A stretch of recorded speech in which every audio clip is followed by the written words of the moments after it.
What's up, my fellow human beings? Today, I'm going to talk to you about how to be confident and stop being awkward in social interactions. So, the first thing you really need to understand is how to be present in the moment. So, a very key thing that you have to understand, first and foremost, is what we call the flow state. You probably have heard of this in sports, right? Where an athlete is just on their game. Tom Brady used to remind me of this all the time, especially in the Super Bowls. He'd just be striving down the field and he would just be on his game, ready to go, and would be hitting every receiver, just completely locked in. That's the flow state. Well, how do you get into the flow state in perhaps your work, in social interactions, perhaps sports, and really in anything in your life?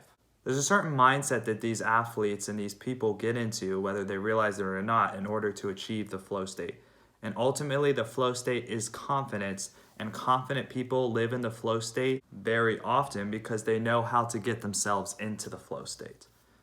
So first you have to understand what the flow state. It's something that I don't even call the flow state personally, because how I get into the flow state on command is by knowing it by something completely differently, which I believe is essentially a phrase or a slogan that really demonstrates what is actually going on when we say we are in the flow state. So what the flow state means is that when you're in the flow state, it's a mindset as something that I like to call everything is ideal. Now, what does this mean? Well, in the flow state, if you've ever been in there, which I'm sure you have, every human being has. So in the flow state, whether it be when you're just painting and the hours were going by, or whether it was in a sports game where you could not miss, right? Or again, in a bar and social interaction, whatever it was.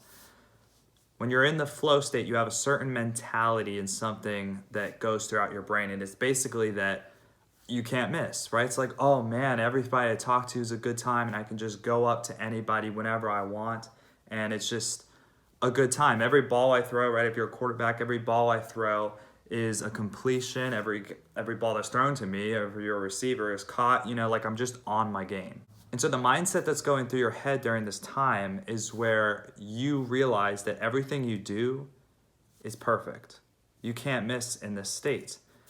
And now if you understand how your mind works, you can actually trick your mind into going into the flow state.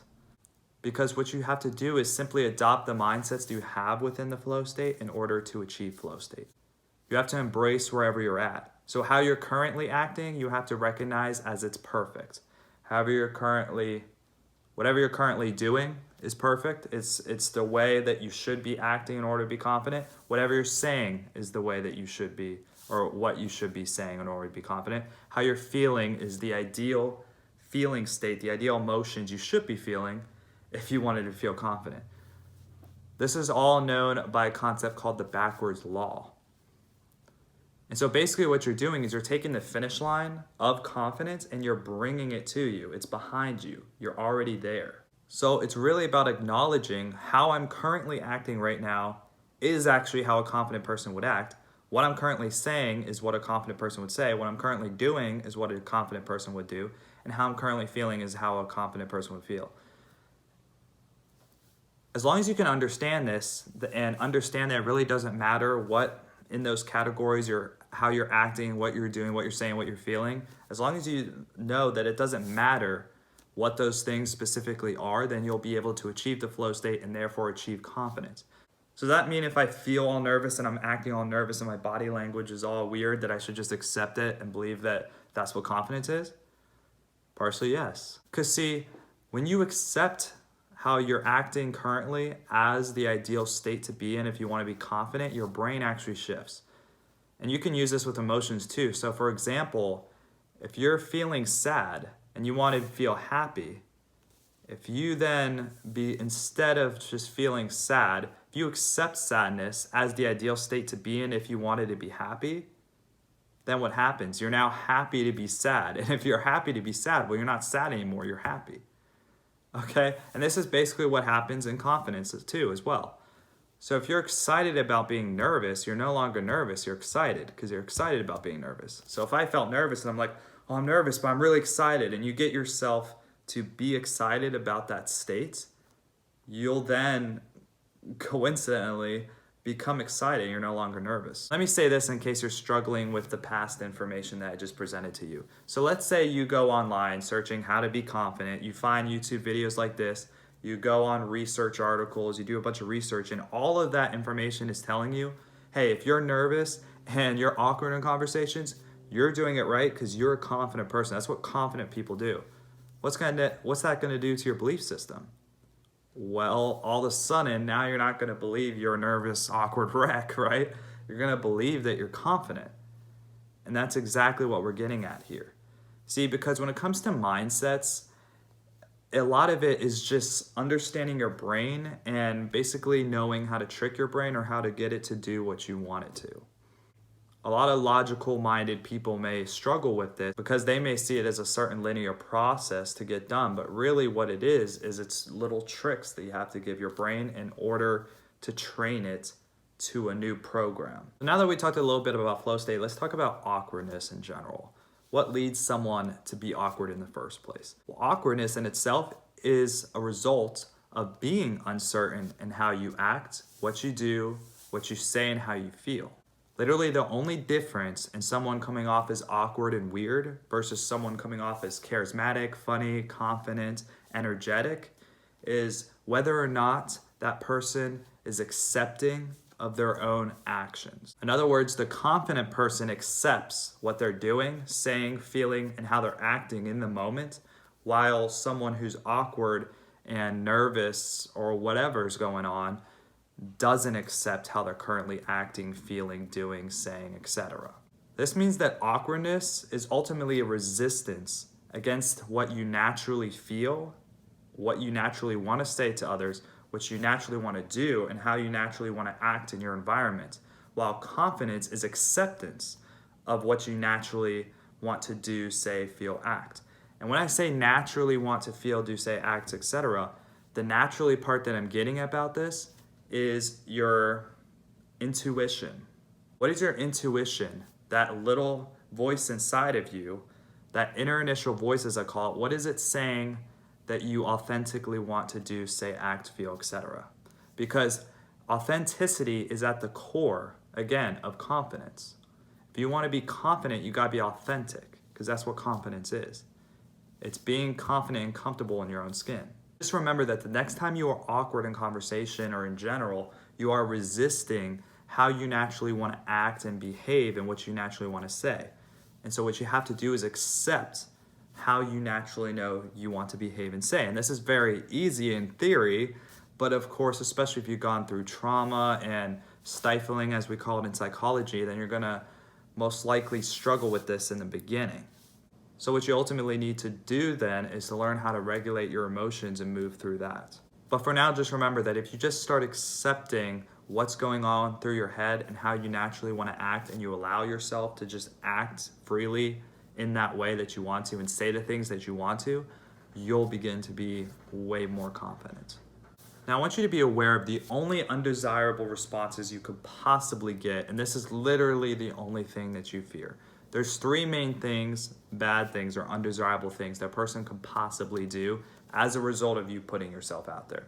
Number one is nothing. In other words, they don't even notice, they don't even care, they're just going about their own day, which is natural for all of these cases that I'll explain too, and you'll see how literally none of it has to do with you. But in other words, they don't even notice, they don't even care, right? So as far as not caring about what other people think, that's literally the best case scenario, which a lot of people are going to do anyway. The second one is that they could judge you, okay? And the third is that they could stare at you, which you could say is similar to judge. So let's go through these. So the nothing one is pretty simple, and they're just going about their day and just paying attention to themselves and ignoring you, right? And ultimately, what does that come back to? Well, they're focused on themselves to begin with. I want you to see the theme and how that's going to play out in all of these.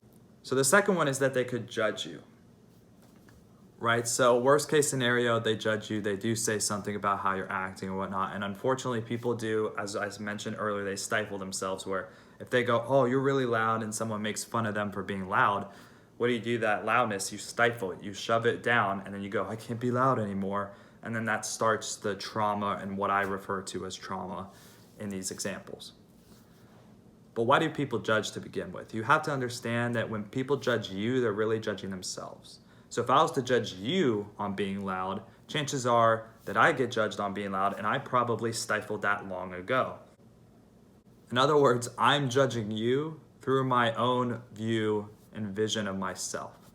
So if I say, oh, you're being too loud and I'm making fun of you for that, it's really because I judge myself for that same characteristic that I'm judging you for. So that's important to remember, is that it's never about you.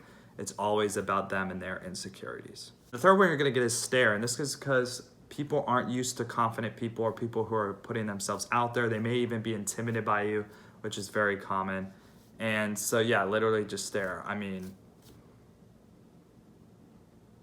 if you're uncomfortable with that for a second, I mean, that's about, I wouldn't even say it's that intense of a stare. It's just like they stare at you, you know, whatever. So that's really all you got to fear, if you will. And I hope you're realizing that, oh, that's it. And it's walking you through, and, you know, maybe you're still a little worried about like the judging factor. No, I'm a little concerned about that.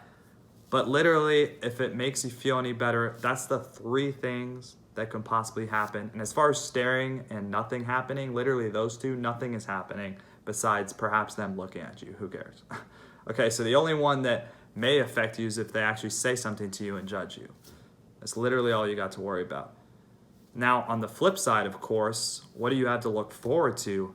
Everything. And that's what you have to realize too. When you put yourself out there and you're confident, you're risking these little fears, like perhaps being judged or stared at, with the reward of being confident, which ultimately the reward for being confident is so much greater. I mean, you can make new friends, you could get a new girlfriend, boyfriend, right? I mean, literally you can create a whole new group of friends, or literally change the direction of your life, guys, in a single day. I've had this happen multiple times, okay? Guys, it's been multiple times where I made a friend in a single day, honestly, just a single reaction, just by me putting myself out there and being fun and charismatic and free. People like that. They'll want to hang out with you. They'll literally ask you to hang out again. I just want to put this out there as well. It's a very weird paradox that we live in, right? Because as you can see, obviously, I've done this video because this topic is popular and a lot of people struggle with it. Now, it's just a very weird paradox in our society because a lot of people struggle with caring about what other people think, about being confident. And the paradox is that while everybody is, and think about this, okay?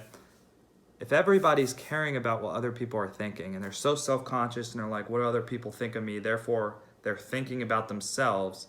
If everyone is doing that, well, you know what that means.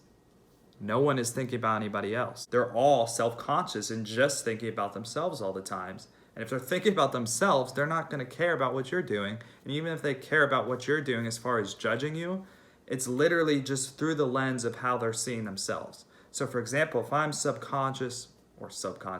if I'm conscientious about my weight, right? If I'm conscientious about being overweight, underweight, whatever it is, and I make fun of or judge someone on their weight, it's literally just me viewing them through the lens that I already view myself. So for example, if you're conscientious about your weight and you're looking in the mirror every morning, judging yourself, hating yourself for, let's just say, being overweight, and then you go and judge someone else on that, you're literally, it's just part of your paradigm. It's just part of how you react and how you act in your everyday life.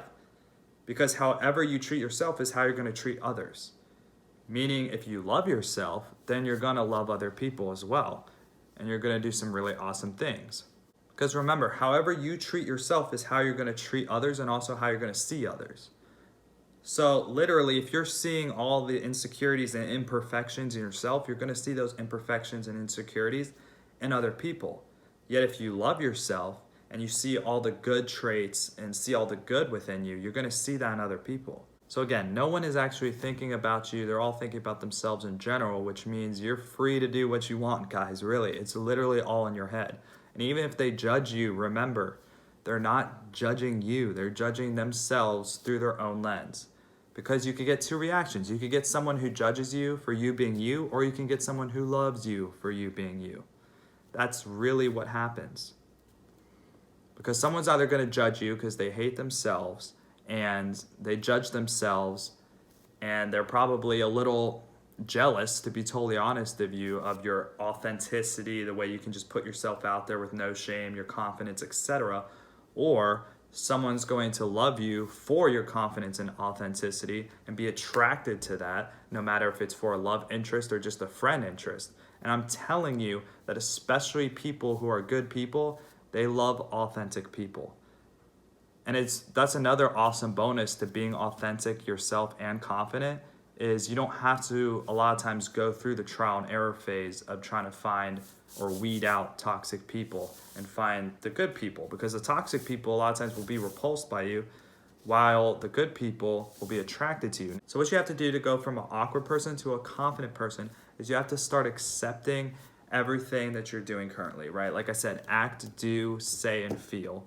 All of that is ideal as it is right now. Then you have to just realize reality, right? Realize the reality of the social situations and how those scenarios play themselves out, and realize that your fears or whatever it is that you're worried of happening is not a big deal to begin with, and it's totally fine. You're not going to die or anything. I mean, that's sometimes literally what we think, right? Like, it's going to be okay. Literally, the worst that can happen is not that big of a deal. Like I said, they could either judge or stare or do nothing. So therefore, you're worried about someone looking at you and someone judging you. If you're scared of someone looking at you, then you're gonna live in a box forever. Like, okay, most of you probably aren't scared of people in some degree looking at you. I mean, it depends on the degree of anxiety, right? But you just have to remember that you literally are afraid of a pair of eyes and vocal cords, okay? And the only reason you're scared of that to begin with is because of past experiences and literally nothing else. Therefore, you just got to work through that, and then you can begin to see confidence, in your everyday life. Now, what's funny about all this is one of the biggest drivers to confidence is actually happiness. They really correlate with each other. Confidence causes happiness, and happiness actually causes confidence. So if you want to learn more about happiness and how to train your brain and your perceptions to see the world differently so you can be happier within your day-to-day life, definitely be sure to check out the next video that I'll do coming soon on happiness. Take care.